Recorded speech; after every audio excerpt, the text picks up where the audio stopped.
Olá a todos! Como é que estamos? Eu novamente, Helder de Araújo, no seu canal Luz no Fim do Túnel, 4 de setembro de 2024. Hoje uma quarta-feira aqui na capital paulista, São Paulo. Céu limpo aí com poucas nuvens, dia mais ou menos quente, aí 27 graus agora em São Paulo. Bom, hoje temos alguns assuntos aqui no nosso canal, alguma coisa sobre Ucrânia, Polônia, a eleição lá nos Estados Unidos, alguma coisa, se houver tempo, Nicarágua e alguns assuntos esparsos. Então vamos lá, veja só, desde o início da ofensiva da OTAN em Kursk, litoral da Rússia, no dia 6 de agosto de 2024, quando teve início esta operação, houve inúmeras alegações do Ocidente anunciando o renascimento da chamada guerra de manobra. Segundo as redes sociais aí de maneira geral, a guerra ofensiva está de volta. E aí temos esta marketagem típica aí proclamando que a Rússia não está pronta para os estilos mais dinâmicos de operações da OTAN. Bom, os vendedores aí do Pentágono, agentes aí da Raytheon, Lockheed, Northrop, pregaram a surpresa tática como uma vitória final aí do Zelensky, blá blá blá, Black is Beautiful, Make America Great Again e toda esta balela marqueteira, né? Bom, muito bem. Então apareceu um relatório aí sobre a guerra de manobra, alguns dias após a operação de Kursk. Veja, propaganda é tudo na mente do Ocidente coletivo, né? Propaganda destinada a vender a vitória e a superioridade ucraniana, de maneira a criar aí um incentivo moral para prosseguir na sua venda de armamentos. Do que realmente se trata? Veja, vamos lá, vamos dizer realmente o que está acontecendo aí nesta situação aí em Kursk e também na Ucrânia. Veja, a Ucrânia escolheu uma área rural inútil, vamos dizer assim, desabitada, né? E enviou brigadas de elite. O máximo que ele vai encontrar ali são alguns guardas esparsos de fronteira, das imensas fronteiras da Federação Russa. Tem alguns guardas, às vezes são guardas florestais que sequer andam armados. Bom, então a tal guerra de manobra, manobra contra quem, no caso? É uma ideia interessante para história em quadrinhos, por exemplo, para álbum de figurinhas, né? Mas só que não é guerra de manobra, né? Contra vilarejos, contra guardas florestais desarmados. Talvez seja uma guerra de manobra contra os peixes ali dos rios da região, hein? Ou talvez contra os animais silvestres, os pássaros. Guerra de manobra na arte operacional militar consiste em derrotar exércitos constituídos, organizados e oficiais dos inimigos. Veja, quando você está manobrando em um lugar onde não há exército, você está sendo usado de alguma maneira para criar aí uma narrativa, né? Você está sendo usado como uma marionete da grande mídia, essa que vende armas para o teu chefe aí, o capo Zelensky. Na prática da vida militar efetiva, se você está nesta guerra de manobra em curso, que você não está realizando absolutamente nada, há que se dizer a real, né? Bom, mas na sequência o que aconteceu? Vamos ver como anda o jogo de war aí da elite, hein? O presidente ucraniano, o Volodymyr Zelensky, prepara mais uma grande mudança no ministério do seu governo, né? Como se fosse algo assim muito nobre, né? Antes de visitar os seus chefes lá nos Estados Unidos, né, no final deste mês. A mídia explora isso como se fosse a notícia mais importante da história da humanidade. Talvez. Bom, pode ser que o ministro aí das Relações Exteriores, o Kuleba, seja aposentado, né? O fato é que houve várias demissões, por exemplo, a do ministro das Indústrias Estratégicas, o Alexander Kamyshin, que é encarregado da produção de armas. Veja só, neste momento, um terço dos cargos de gabinete estão vagos, né? Alguém se habilita aí? Talvez algum mercenário aí com passaporte inglês, né? O Escritório de Direitos Humanos das Nações Unidas disse que está analisando a proibição de Kiev à Igreja Ortodoxa Ucraniana. O Zelensky agora ele persegue a religião, né? Como se não bastassem usar senhoras de idade e velhos para lutar contra os Spetsnaz russos, né, preparados para trucidar cios e bois nas verdes, o grande líder aí do Maidan não permite agora orar, rezar, né, ter fé, ter crença em Nosso Senhor, né? Ele não permite orar pela Ucrânia, por exemplo. Bom, já são milhares de presos políticos ucranianos acusados de ameaça à segurança nacional. Isso estaria preocupando o órgão de direitos humanos da ONU. Bom, voltando à questão militar, veja só, as forças russas atacaram com mísseis balísticos Iskander, o KH-101, o KH-22 e o Kinzhal durante esta semana. Né? Um dos alvos foram as instalações das oficinas ferroviárias, depósitos de materiais, bem como a base aérea em Lviv, no oeste da Ucrânia. Mísseis também foram lançados aí contra a base aérea de Dolgintsevo e o Hotel Arena, utilizado como instalação do 8º Regimento de Operações Especiais da Ucrânia. Tudo na cidade de Kryvyi Rog. Drones de longo alcance têm sido lançados contra o território russo. Então os russos revidaram em Kiev, Odessa, Zaporizhia e Pokrovsk. Na cidade de Poltava existe centro de treinamento da Força de Sistemas Não Tripulados da Ucrânia. Foi destruído pela Rússia. Dizem que mais de 50 mortos e 300 feridos. Eu acredito que foi bem mais do que isso. Eu acredito que foi uns 300 mortos e uns 1.000 feridos. Hein? Guerra é essa desgraça. Né? Há instrutores suecos por ali, mercenários europeus, etc. No local se ministrava cursos de radares, né? E também guerra eletrônica para se buscar alvos. Né?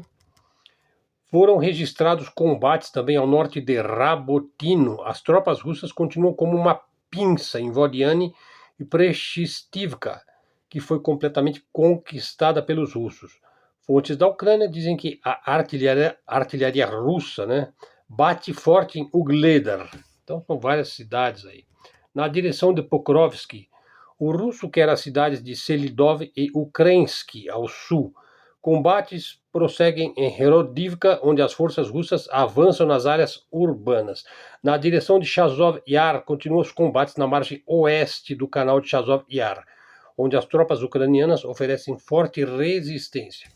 Na direção de Kharkiv, os combates urbanos continuam em Volchansky e Glubokoye, para ter aí uma panorama aí das principais cidades em ambiente de frente de guerra. Na direção de Kursk, continuam as tentativas das tropas ucranianas de entrar no território russo, mas não há registro de avanço algum.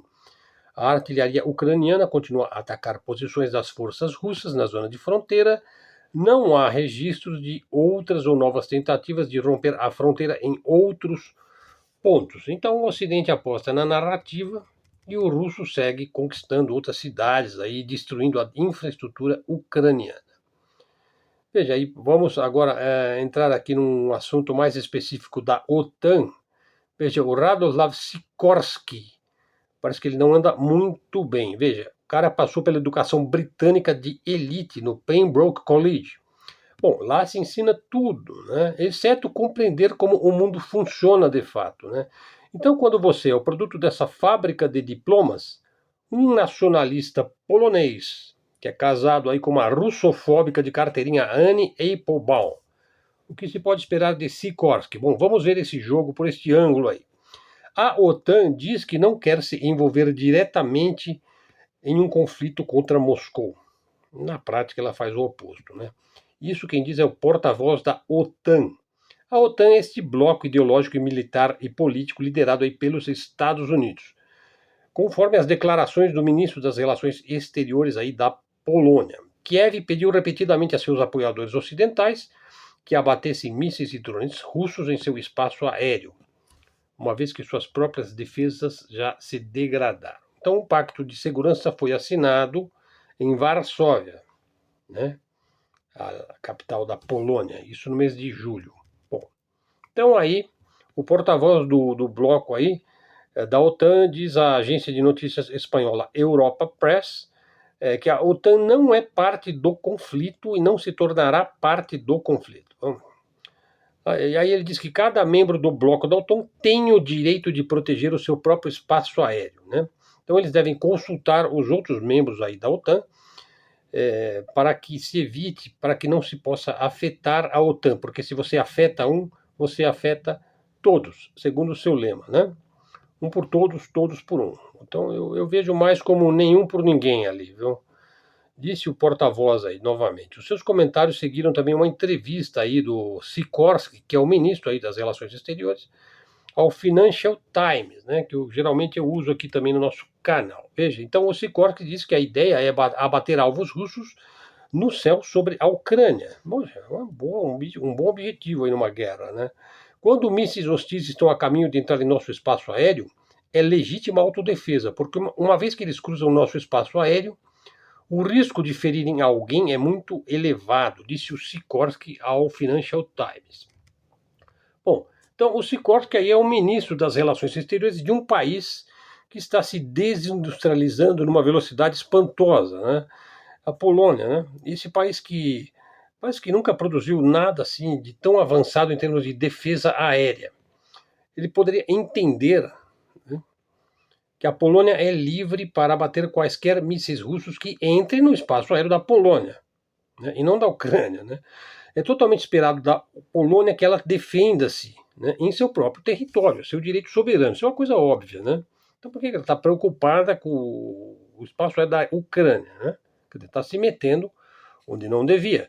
Se a Polônia decide abater aí um míssil russo que atinja um alvo dentro das fronteiras polonesas, mesmo que seja próximo à fronteira da Polônia, veja, por exemplo, qualquer sucata aí que a OTAN tenha fornecido à Polônia, né? Então, assim, por exemplo, o Patriot, o Aegis Ashore, são inúteis contra o Kinzhal, né? Contra o Zircon, ou contra o Iskander e por aí vai, né? Bom, e então o Sikorsky e sua esposa estão muito enraivecidos, né? Talvez porque finalmente eles perceberam que a Polônia, a função da Polônia hoje na guerra da Ucrânia é ser submissa à OTAN, é ser humilhada pelo tio Sam, esse é o seu papel, né? Muito triste isso daí. Os voluntários poloneses mercenários continuam a ser mortos na Ucrânia, a troco de nada. Não ganha nada com isso, morrer à toa. A melhor coisa que a Polônia, que é a potência militar aí de um nível D, vamos dizer, o E, poderia olhar um pouco mais para o futuro, né? Perceber aí que ser aí um saco de pancada do tio Sam não traz nenhuma luz no fim do túnel aos poloneses, né? A reação da OTAN em Washington é clara. Foi muito previsível assim, ó, cala a boca, ô Sikorsky, fique em seu lugar, você é ninguém na geopolítica. É muito chato assim, né? Enquanto isso, pasmem, os russos comuns têm boas amizades com os poloneses. Assim, no trato comum, as pessoas comuns bebem juntos, se divertem juntos, jogam futebol junto. Faz parte aí da cultura polonesa. Os russos, eles adoram até mesmo os memes poloneses, hein? Então como é que é Polônia? Poxa, Polônia. A Segunda Guerra Mundial acabou, Polônia. Bom, pessoal, falar aí do Donald Trump aí, segunda parte do vídeo, hein? O candidato presidencial republicano dos Estados Unidos, o Donald Trump, aquele que simulou aquele terrível atentado ali na orelha. Bom, até hoje eu tenho as minhas sérias dúvidas aí sobre se aquilo lá foi alguma coisa realmente real. Veja, ele acusou a Ucrânia de encobrir o verdadeiro número de mortes no conflito com a Rússia. O Trump afirmou que os números de mortes são muito maiores do que as pessoas pensam. Né? Não é que o loiro tem algum bom senso, né? Tem de vez em quando. Né? E vai chegar a hora de resolver as baixas nessa guerra. Hein? A Ucrânia não publica relatórios sobre o número de mortes de civis. Os números são difíceis de avaliar. Não existem contagens confiantes independentes. Está parecendo a eleição para a prefeitura de São Paulo, isso daí, né? Bom, não se sabe ao certo e de certo, e talvez eles nem queiram saber, né, os ucranianos. Os últimos números divulgados em junho do ano passado, 2023, colocam o número de mortes de civis em 10 mil. No entanto, aí, assessores do ultrapoderoso Mega Zelensky, Oleg Gavrich, disse na época que o número real era 5 vezes maior do que 10 mil, né? 5 vezes 10 mil. Informações sobre perdas de tropas são difíceis de confirmar. O sionista aí, o Zelensky, disse no início deste ano que eram 31 mil, enquanto estimativas russas e estrangeiras indicam que é muito mais. Veja, aí o Trump diz lá no podcast, lá numa entrevista lá, eles mentem sobre os números. Diminuir o número é uma prática padrão em guerras para superestimar as perdas inimigas e subestimar as suas próprias perdas durante as guerras. Isso para manter a hipnose coletiva, né? Também para fazer a cabeça aí já um pouco meio oca aí desses soldados aí, né? Bom, militares ucranianos culpam o Zelensky pelas perdas e contratempos no campo de batalha. Tem muitas baixas ali, tem muitos deserdando, né? Veja, eles tentam manter os números baixos, manipulando os números. Derrubam um prédio de 2 quarteirões de comprimento e dizem que uma pessoa ficou levemente ferida. Não, não, não. Muitas pessoas foram mortas se caiu um prédio, né? Somente nesse prédio. Bom, o Trump diz que milhões de ucranianos já perderam sua vida nesta guerra. Eu não duvidaria disso, viu? Eu acho que é mais por aí. O escritório do Alto Comissariado das Nações Unidas para os Direitos Humanos estimou o número de morte de civis desarmados na Ucrânia. Civis comuns, como nós, né? Desde o início do conflito, em fevereiro de 2022, até 31 de julho de 2024, em 11.520. Aí são civis desarmados, né? A agência observou aí das Nações Unidas que os números reais são muito maiores. Autoridades aí dos Estados Unidos anonimamente disseram ao New York Times no mês passado que o número de soldados ucranianos mortos durante o conflito é de 70 mil. Bom, no podcast, o Trump disse que o conflito com a Ucrânia é uma guerra que não deveria ter acontecido. Bom, isso também, aí ele também acertou, hein? Ele acusou a administração do senil leitor de teleprompter Joe Biden de não ter evitado esta guerra e disse que a situação está agora tão fora de controle que um acordo de paz é um acordo muito mais difícil de fazer do que seria antes de começar este conflito. Bom, então ponto para o Trump aí, né? Não é à toa que ele tem que simular a própria morte. É claro que o pessoal lá do Pentágono não gosta que essa guerra termine. Estão vendendo armas, aí a Raytheon, a Lockheed, a Northrop, a Boeing, a Buy System, enfim. E será que eles vão receber por essas armas que eles estão vendendo? Bom, aí já não sei, né? Bom, essa semana aí falar também aqui da Nicarágua, e o governo da Nicarágua baniu mais de 1.500 ONGs, né, organizações não governamentais de vários tipos aí, né, e deu início aos procedimentos legais para confiscar a propriedade dessas ONGs. Veja, 1.500 ONGs. Veja, a mídia, então, a mídia atlanticista, e a grande mídia, a mídia mainstream, então, já está dizendo que o Daniel Ortega é um ditador, que ele está investindo contra a sociedade civil, né? Bom, mas ele simplesmente ele está aplicando a lei, né? No ordenamento jurídico da Nicarágua, você tem ali a Lei de Regulação de Agentes Estrangeiros, é uma lei de 2020. Né? E você também tem a Lei Geral que regula ONGs, organizações sem fins lucrativos, também uma lei de 2022. Então essas ONGs elas têm uma série de obrigações, né? Especialmente no que concerne aí as suas atividades, né, de prestação de contas, né? Elas simplesmente é como se fosse um paraíso fiscal aí, esse negócio de ONG, né? Então é difícil aí você falar que ele está perseguindo, né? E aí essa ideia assim, parece que é uma coisa trágica, né? Ele está banindo as ONGs, né? Na verdade aí as ONGs se sentem afetadas aí, né? Se realmente elas tiverem suas atividades encerradas. Tá aí, o Brasil eu acho que deveria seguir por este caminho, né? Em vez de perseguir o STF, eu acho que ele devia perseguir as ONGs. Mas enfim, não vou entrar nesse enfrentamento aí dos senadores aí estão pedindo agora a cabeça do Carecão, né? Enfim, eu acho que eles se entendem, né? Acho que não vai acontecer nada, mas vamos esperar. Bom, esse enfrentamento do governo Nicarágua às ONGs aí, né, começou lá em 2018. Teve uma série de protestos aí, né? Sabe, essas revoluções coloridas que começam nas redes sociais aí do Mr. Elon ou do Zuckerberg, né? Ou sei lá, né? E desestabilizaram o país, né? Entre abril e julho daquele ano, lá 2018. Bom, é revolução colorida, né?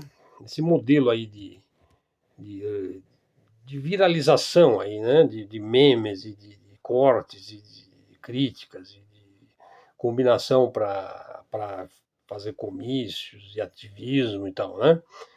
E daí então, isso aí culminou aí numa reforma do sistema previdenciário e aí se exigiu a renúncia do Ortega. Bom, então as manifestações aí também houve um certo nível de violência, né? Veja, na Nicarágua as coisas terminam em mortes, né? Centenas de mortes, né? E aí o Estado, então, encarou isso daí como uma tentativa de golpe de Estado, da parte, naturalmente, de quem perpetra esse tipo de ação desde sempre na América Latina, né? Sabe, que aquela turma lá que criou a Escola das Américas, né? Aquela turma que está por trás de ONGs, que está por trás de redes sociais golpistas e por aí vai, né?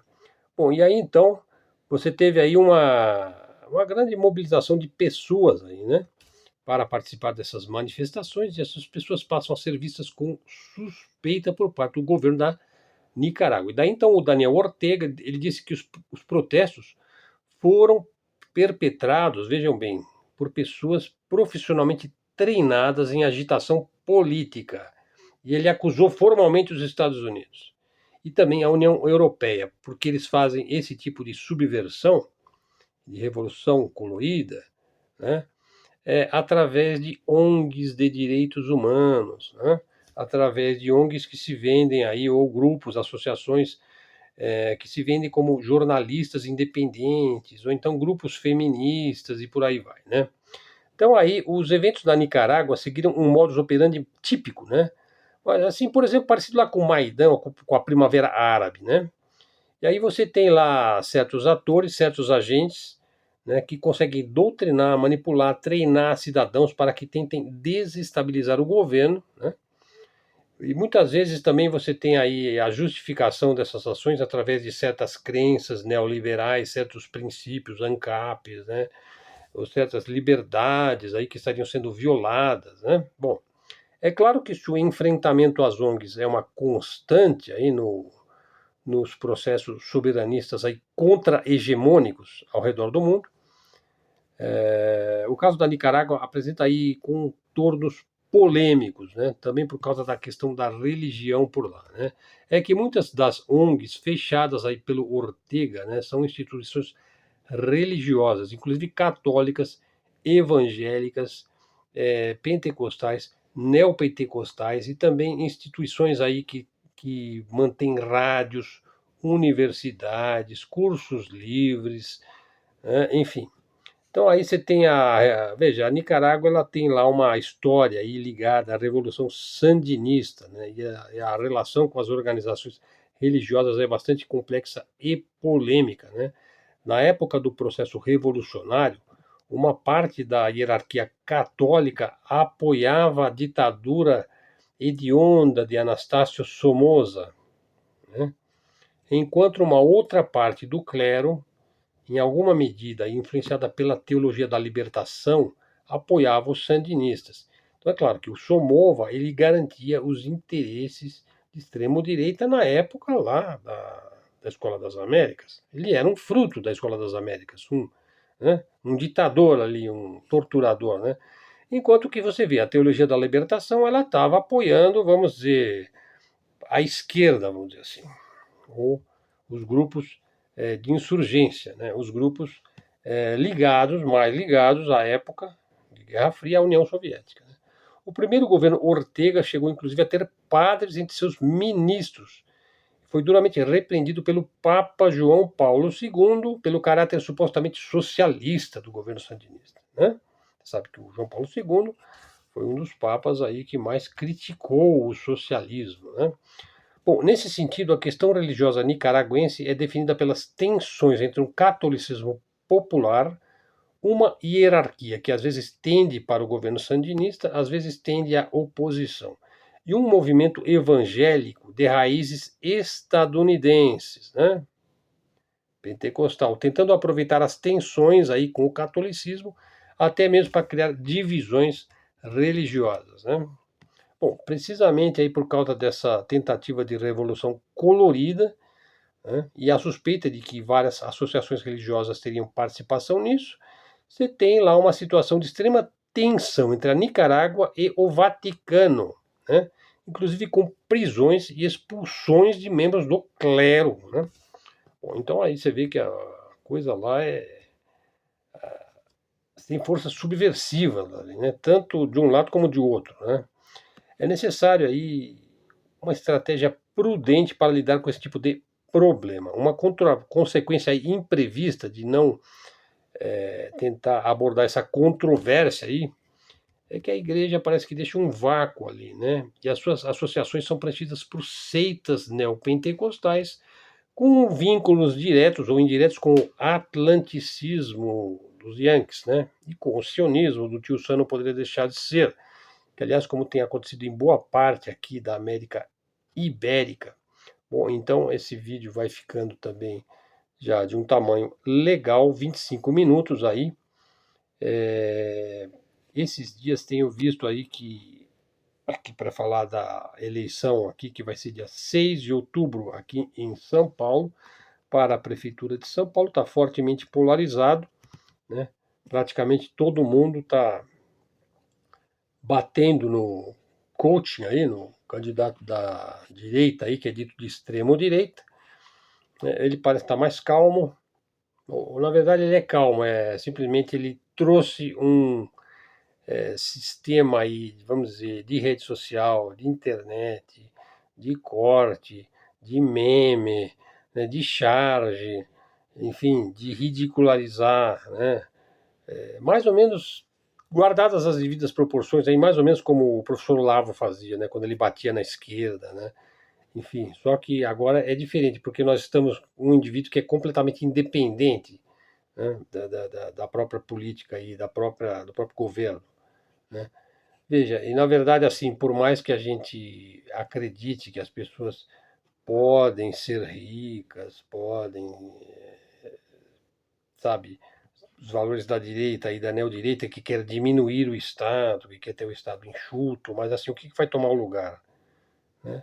Então é engraçado, porque você vê aí elementos da própria direita, né, que fala em Estado mínimo, que fala em criar condições para que o indivíduo floresça, né, através de sua livre iniciativa, através de seu mérito, e ao mesmo tempo eles combatem esse candidato, né, que é justamente o indivíduo que veste essa camisa, né. Então, assim, é um pouco assim daquela distopia própria assim da política brasileira, né. E hoje eu vi lá os senadores pedindo a cabeça aí do Moraes. Vamos ver se eles conseguem derrubar o Moraes. Nós não temos mais a plataforma X, aqui dizem que 200 milhões de pessoas foram censuradas no Brasil por conta de, sei lá, de 40 ou 50 aí que foram perseguidos aí pelo STF por perpetrarem discurso de ódio e tudo mais, né? Então, bom, não vou entrar muito nessa seara da política brasileira aqui, porque vamos esperar as coisas se assentarem um pouco, e aí nas próximas segunda quinzena aí nós vamos ter bastante coisa para falar sobre este assunto.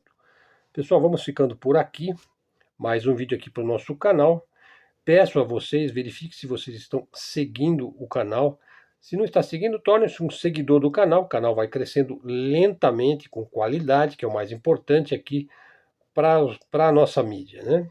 Então, muito obrigado aqui por sua presença. Peço também um like, um comentário. Se gostou do vídeo, divulgue nas suas redes. Canal de livre expressão, livre comunicação, mídia alternativa, mídia independente. Obrigado a todos, até a próxima e fiquem com Deus.